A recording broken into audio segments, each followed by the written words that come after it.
Bismillahirrahmanirrahim. Assalamualaikum warahmatullahi wabarakatuh. Di antara kata syariat, tariqat, dan hakikat, Syekh Abdul Halim Mahmud pernah berkata, bagaimanapun Anda tidak menyukai tasawuf, Anda tidak bisa mengingkari bahwa banyak orang yang memiliki kecenderungan kepada sisi rohani lebih daripada sisi zahir kasat mata. Sebagaimana banyak orang yang lebih cenderung kepada sisi zahirnya daripada rohaninya. Pada akhirnya ini adalah masalah penyebab masyrab atau kecenderungan pikiran dan perasaan saja. Tiga istilah yang selalu muncul dalam setiap kajian tasawuf: syariat, tarikat, dan hakikat. Beragam cara dalam memahami ketiga istilah ini. Ada yang masih di dalam jalurnya, ada yang sudah keluar jalur, dan ada yang menganggap bahwa tiga istilah ini ibarat jenjang yang ketika sudah sampai di atas, maka yang di bawah ditinggalkan.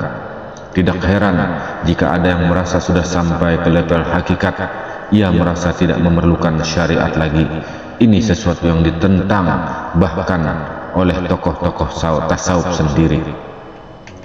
Ada sebuah kisah yang bisa menggambarkan bagaimana posisi antara syariat, tarikat, dan hakikat. Kisah ini bisa saja bersifat ramzi atau simbolik, karena itu jangan terlalu melihat detail-detailnya, apalagi yang bersifat jawaid, karena yang perlu menjadi perhatian adalah esensi dan pesan utama yang ingin disampaikannya. Ada seorang laki-laki datang menemui seorang alim. Ia berkata, "Syekh, aku mohon tolong ajarkan padaku apa itu syariat, apa itu tarikat, dan apa itu hakikat secara singkat dan cepat." Kemudian syekh yang alim ini menganggukkan kepalanya, lalu beliau mengajak laki-laki itu ke pasar.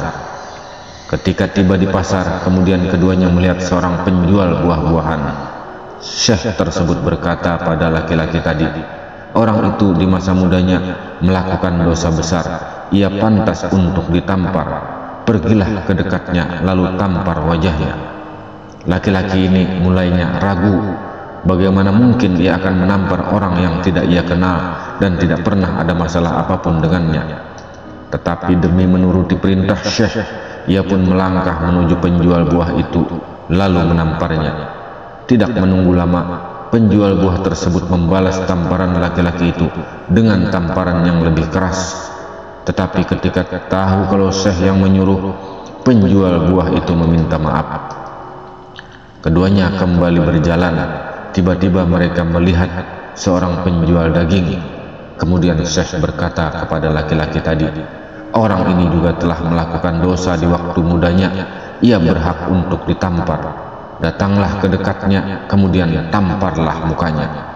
Demi mentaati syekh tadi, laki-laki tersebut melangkah ke arah penjual daging tersebut lalu menamparnya. Namun penjual daging ini tidak membalas.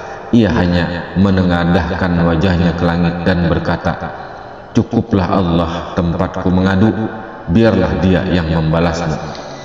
Keduanya kembali melanjutkan perjalanan.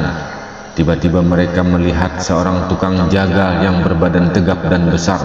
Kemudian syekh memintanya untuk menampar tukang jagal itu.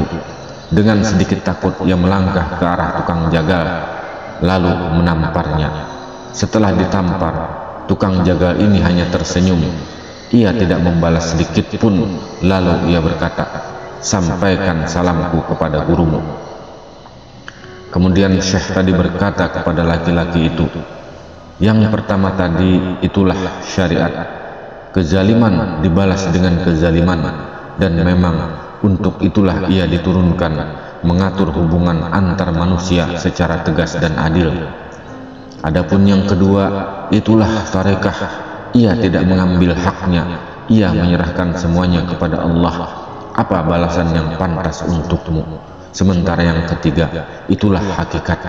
Ia tidak merasa punya hak sama sekali." Lisan halnya berkata, "Qul huwallahu ahad." Katakanlah semua dari sisi Allah. Katakanlah Allah itu satu. Kullum min indillah. Katakanlah semua dari sisi Allah. syariat ini untukmu dan ini untukku. Kemudian tarekat untukku adalah untukmu, dan hakikat adalah tidak ada untukku dan untukmu, semua adalah untuk dan milik Allah Subhanahu wa ta'ala. Tentara orang-orang kafir selalu lebih banyak daripada tentara-tentara Islam di medan jihad. Orang-orang beriman itu hanyalah sedikit karena terasing, tetapi tolong pertolongan daripada Allah Subhanahu wa ta'ala sama atau juga ditambah dengan yang gaib dan yang nyata akan senantiasa memperbanyak kepada umat yang beriman bertauhid kepada Allah Subhanahu wa ta'ala. Dan mereka yang terasing juga bijaksana dan kuat dan akan selalu senantiasa menang di dalam kehidupannya dan di medan jihad. Perjuangan adalah milik kita sebagai orang yang bertauhid, yang beriman. Kemenangan adalah milik Allah Subhanahu wa ta'ala. Atau juga mati bersyahadat ataupun mati sebagai pengkhianat, kebebasan atau syahadat. Dari Abdullah bin Amru, dia berkata, pada suatu hari saat matahari terbit, aku berada di dekat Rasulullah sallallahu alaihi wasallam.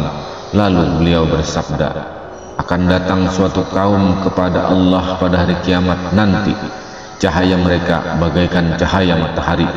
Kemudian Abu Bakar berkata, apakah mereka itu kami, wahai Rasulullah? Kemudian Rasulullah menjawab bersabda, bukan, tapi kalian mempunyai banyak kebaikan. Mereka adalah orang-orang fakir yang berhijrah. Mereka berkumpul dari berbagai penjuru bumi. Kemudian beliau bersabda, kebahagiaan bagi orang-orang yang terasing.